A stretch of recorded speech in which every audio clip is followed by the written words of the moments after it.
샬롬, 초인류 정상국가 5번째.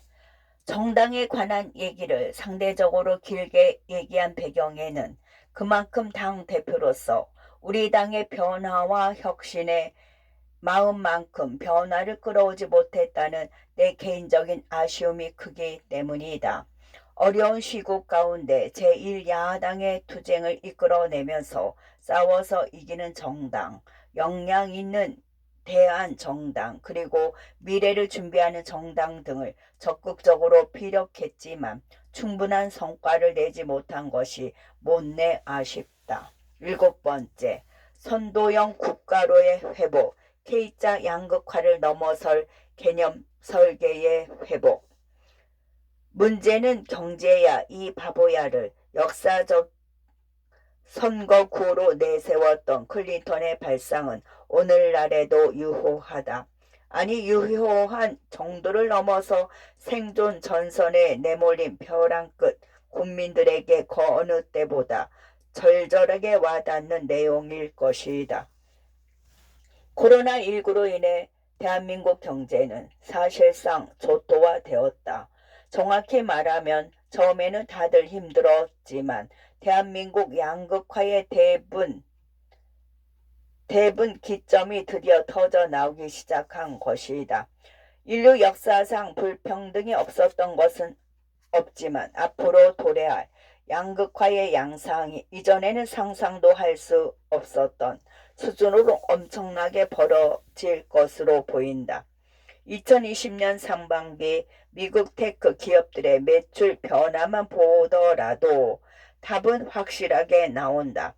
아마존과 구글 그리고 페이스북 등으로 대표되는 빅5 상장 기업의 주가 상승률은 평균적으로 37% 증가한 반면 나머지 495개 기업 주가 상승률은 평균적으로 마이너스 6%를 기록했다. 이러한 양상은 기업뿐만 아니라 개인으로까지 적용될 수 있다. IT 정보 기술에 익숙한 고학력 디지털 인재를 비롯한 글로벌 대기업 종사자 또는 부유층 및 전문직 등은 서서히 회복에 이를 수 있는 기본 발판과 가능성이 있지만 대부분의 전통 기업들에 소속된 사람들과 서비스 자영업자 그리고 대면 블루칼라 계층의 경우는 그렇지 않다. 이것이 바로 불청객 코로나19가 우리 사회에서 안긴 K자 양극화 공포의 서막이다. 특히 자영업자의 위기는 통계적으로 역대 최악의 지표를 보이고 있다. 이미 고용원을 둔 자영업자가 지난 IMF 사태 이후 역대 최소치로 줄었고 고용원 없는 자영업자는 최대치를 기록하고 있다.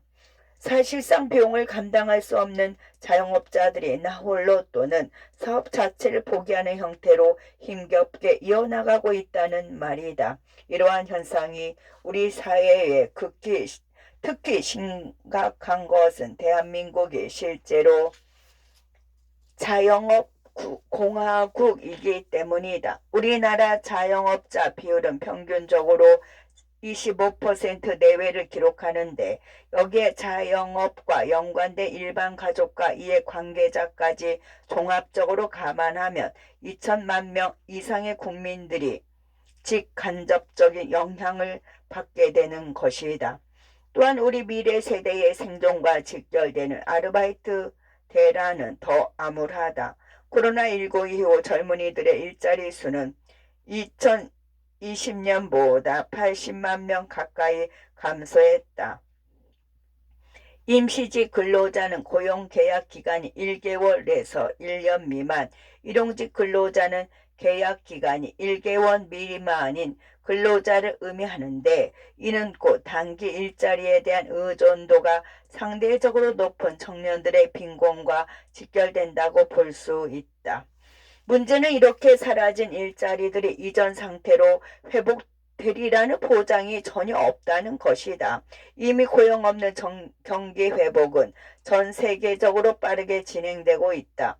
예를 들어 미국은 지난 2008년 서부 프라임 모기지 사태로 촉발된 세계 금융위기 이후 국내 총생산이 이전 수준을 회복하는 데 무려 43개월이 걸렸다. 한마디로 대공황 이후 새로운 일자리가 창출되어 과거 상처를 씻어내는 데에만 3년이 넘는 긴 시간이 걸렸다는 것이다. 말이 3년이지 생존 절벽에 내몰린 사회적 약자들에게는 사실상 사망 선고나 다름없는 현대판 고난의 행군일 뿐이다. 문제는 미국의 경제 대공황 수준을 한참 넘어선 코로나19 사태가 앞으로 얼마나 더 고통을 안겨줄지 알 수 없다는 것이다. 더군다나 백신의 공급이 전 국민을 대상으로 빠르게 진행되고 있는 미국과는 대조적으로 백신 공급 속도가 세계 100위권 밖에 있는 우리나라의 경우 앞으로의 일자리 회복 속도는 참으로 가늠하기조차 어려운 암울한 실정이다. 결국 국민 빈곤과 양극화 문제는 정치인이라면 최우선적으로 해결해야 할 문제로 설정해 놓고 나아가야 한다.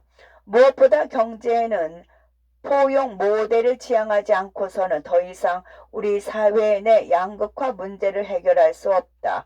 점차 도래할 양극화는 약자 개인의 노력과는 별개의 문제이다. 정치적 진영 논리를 떠나 자산 격차 등으로 이미 사회 내 구조적 계층이 정립된 점은 주지의 사실이다. 이런 기본 틀에서는 개인이 자신의 실력 발휘를 통해 성공한다는 것이 사실상 오늘 타고났다든가 엄청난 능력의 소유자가 아니고서는 실질적으로 불가능하다고 보인다. 여기서 국가와 정치 지도자의 역할이 주목받는다. 새로운 발상과 정치적 상상력만이 문제 해결의 원동력이 될 것이다. 내가 계속 새로움을 강조하는 이유는 그만큼 우리가 마주할 세계는 멋진 신세계가 아니라 너무나도 낯선 신세계가 될 가능성이 크기 때문이다. 이전과 전혀 다른 문법이 지배하는 사회에서는 기존의 매뉴얼만으로 문제 해결이 불가능하다. 우리가 원래 알고 있던 지식과 사고체계를 새로운 틀로 정립시키고 과감하게 국가 운영 체제를 변화시킬 수 있는 중장기적 변화에 관한 개념 설계가 그 어느 때보다 중요하다. 이정돈 교수의 축적의 시간에 언급된 개념 설계는 앞으로 코로나19 패러다임으로 변할수록 더 중요하게 적용될 수 있다고 본다. 지금까지 대한민국은 실행의 국가였다. 원조를 받던 세계에서 가장 가난한 나라에서 원조를 주는 선진국으로 발전하기까지 기성세대가 지향했던 정신은 고 정주영 회장의 어록 그대로 해보거나 했어였다. 그렇게 우리나라는 뒤처져 있던 국가 경쟁력을 선진국 수준으로 끌어올리기 위해 세계에서 유례를 찾아볼 수 없는 최고의 추격형 국가로 우뚝 섰다. 쉽게 말하자면 1등을 모방하는 달인으로 꼴찌에서 상위권으로 올라온 것이다. 그러나 앞으로의 진짜 실력은 선도형 국가로 우리 스스로를 바꿀 수 있느냐에 달려있다. 이 과정에서 개념 설계 역량이 도드라지는데 사실상 이전에 없었던 밑그림을 그리고 그 상상력의 원천을 제대로 설계할 수 있는 창의성의 시대를 의미하는 것이다. 123층의 롯데월드타워를 지은 것은 우리나라 시공사였으나 건물을 지어 올리기 전 모든 밑그림들을 그린 곳은 미국, 영국, 일본 등의 나라들이었다. 결국 보이는 것을 이뤄낼 수 있는 보이지 않는 미천을 과감하게 개발하고 이런 복합적인 역량을 두루 키워낼 수 있는 인류 정신을 다시 꽃피우기 위해서는 정치의 도움이 절실하다. 이전과 달리 지금의 세계는 모든 것들이 연결되어 있다. 개인적으로 2007년은 인류 역사의 한 획을 그었던 시기라고 보는데 바로 그의 스티브 잡슨의 아이폰 1세대가 등장하여 본격적인 모바일 시대가 열리기 시작했기 때문이다. 이웃 사람과 자본, 상품과 서비스 등 모든 것들이 엄청난 속도로 연결되고 결합되면서 우리의 삶의 양상은 이후 13년간 완전히 다른 형태로 진화되었다. 바로 이 연결 사회로 발전한 대한민국의 미래는 앞으로 등장할 리더십이 어떤 정치적 상상력을 발휘하느냐에 따라 완전히 달라진다. 포용 정신을 가슴에 담은 혁신적 개념 설계로 무장된 도전 정신으로 우리 국민들을 옥죄는 K자 양극화의 공포를 과감하게 부수고 더 나은 회복의 대한민국을 만들어야 할 것이다. 지금까지 회복의 필요성에 관한 얘기를 쭉 나열해 보았다. 과거로의 회귀를 넘어서 더 나은 미래로 성큼 다가서는 것이 회복이요. 그 회복을 이루어낼 정치의 본질은 바로 사람이 살만한 나라를 만들어내는 것이다. 그래서 배부른 여의도가 아닌 공감의 정신을 내세워 배고픈 국민들의 삶 속에서 더욱 뛰어들어야 한다.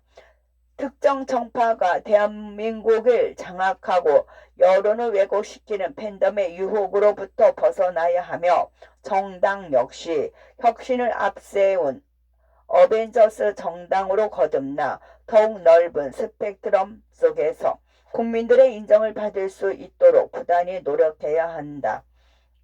특히 회복은 철저히 더 나은 미래에 방점을 찍는 만큼 미래 세대에게 잃어버린 자유를 되찾아주고 그들의 자존감을 다시 세워주어야 한다. 특히 그 과정에서 우리 사회 내 문제로 자리한 세대 갈등의 대립 구조를 완화시켜야 하며 기성세대가 권위주의를 버리고 진정성 있는 태도로 다가가 청년들로부터 권위를 인정받는 선순환 구조가 하루빨리 만들어져야 한다. 특히 기성세대들에게는 시간이 많지 않다. 하루빨리 우리가 자랑스럽게 키워낸 능력있고 생동감 넘치는 젊은이들을 미래의 주체로 안착시켜야 대한민국의 역동성도 기대 세대 삶의 마지막 순간도 보람과 기쁨으로 마무리될 것이다. 한편 회복은 먹고 사는 문제와 아주 밀접하게 연결된다.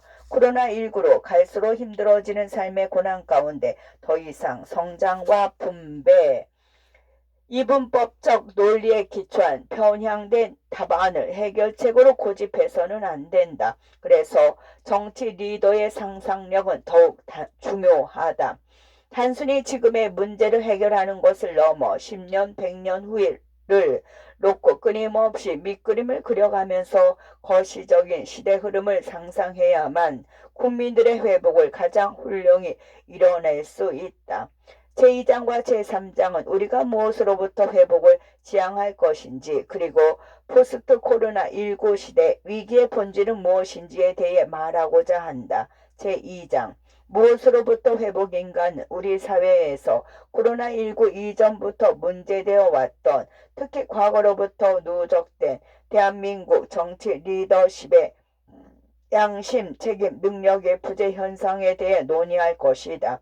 제3장 위기의 본질은 보다 더 현재에 집중된 오늘날의 문제들을 종합적으로 분석해보고 코로나19 시대의 여러 난제들을 어떻게 미래 지향적인 상상력으로 풀어낼 수 있을지에 대해 얘기하고자 한다.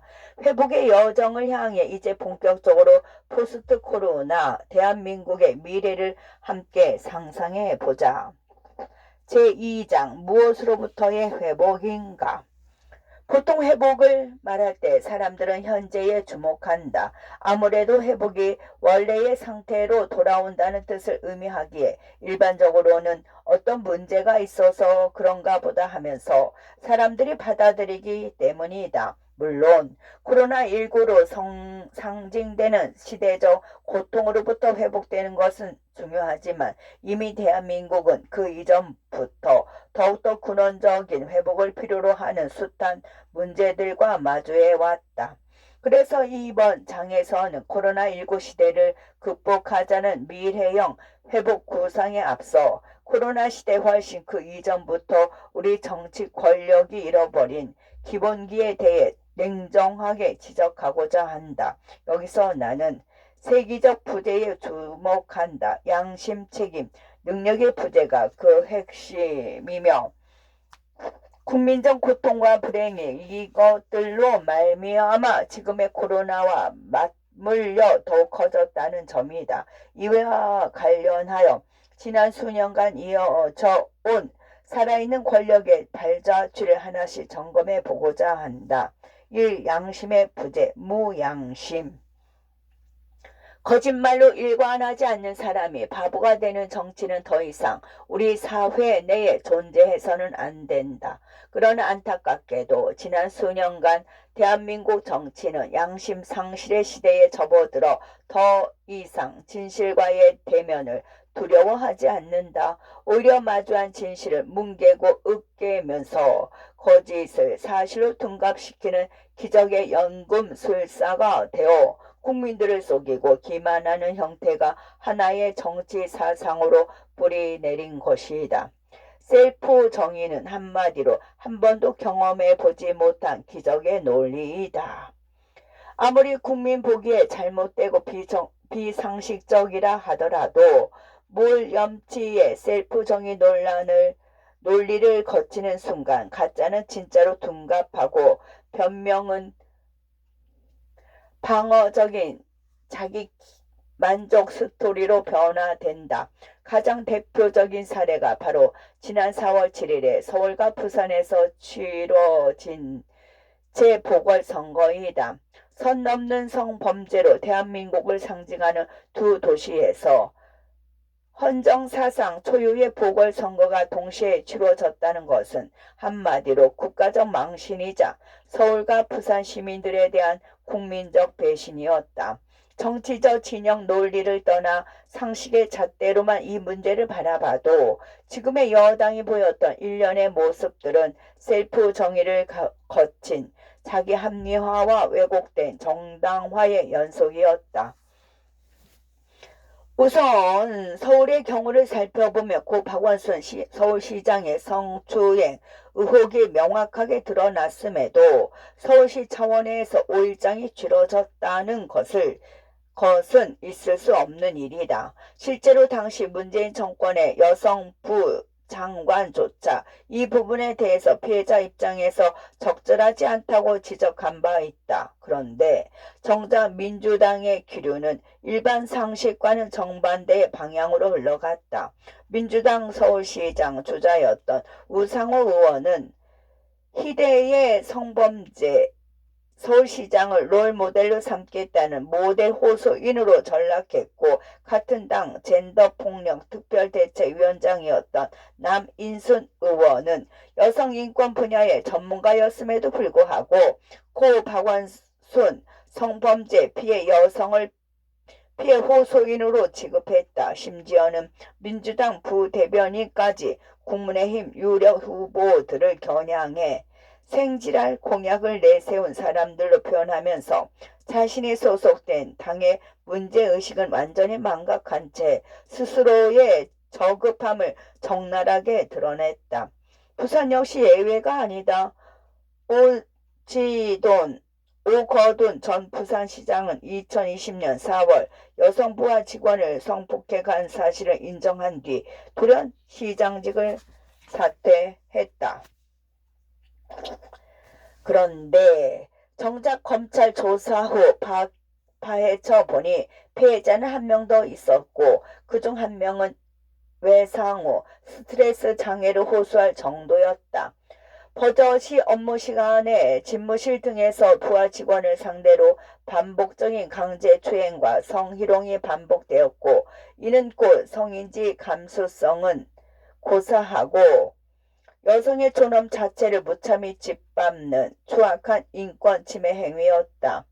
안희정 전 충남도지사, 오거든 전 부산시장, 그리고 고 박원순 전 서울시장 등 대한민국을 상징하는 주요 단체장들의 성범죄 상전 스트라이크 아웃 사건은 말 그대로 세계적 유례를 찾아볼 수 없는 민주당 성적 일탈 주소를 적나라하게 보여주었다. 민주 없는 민주당의 반민주적 당원 개정 사례 역시 정치적 양심 실종의 대표적 사례이다. 우선 집권 여당은 일말의 양심적 가책 없이 국민과의 약속을 너무나 쉽게 저버렸다. 실제로 국민들에게 약속했던 사고지역 무공천 원칙이 자신들의 정치적 이해관계와 정면으로 어긋나자 전 당원 투표를 내세워 마음대로 바꿔버린 것이다. 민주적 가치를 수호하겠다는 일념으로 스스로의 이름을 더불어민주당이라 칭하는 집권 여당의 양심과 원칙은 그렇게 한순간에 무너져 버렸다. 더 안타까운 상황은 국민과의 약속을 저버린 민주당의 당내 민주주의 붕괴이다. 민주당은 대한민국의 집권 여당이자 대표 거대 정당을 상징하는 대의민 주체의 상징이다. 그런 정당이 정작 자기 당의 최고 법규를 결정하는 과정에 있어 민주주의의 기본 요건조차 충족시키지 못한 점은 여러모로 안타깝다. 도리어 문파 팬덤 세력이 당내 민주주의를 호도하고 여당이 반민주 정당으로 전락했다는 것은 비단 민주당 지지자들에게뿐만 아니라 대한민국에도 비극이라 할 수 있다.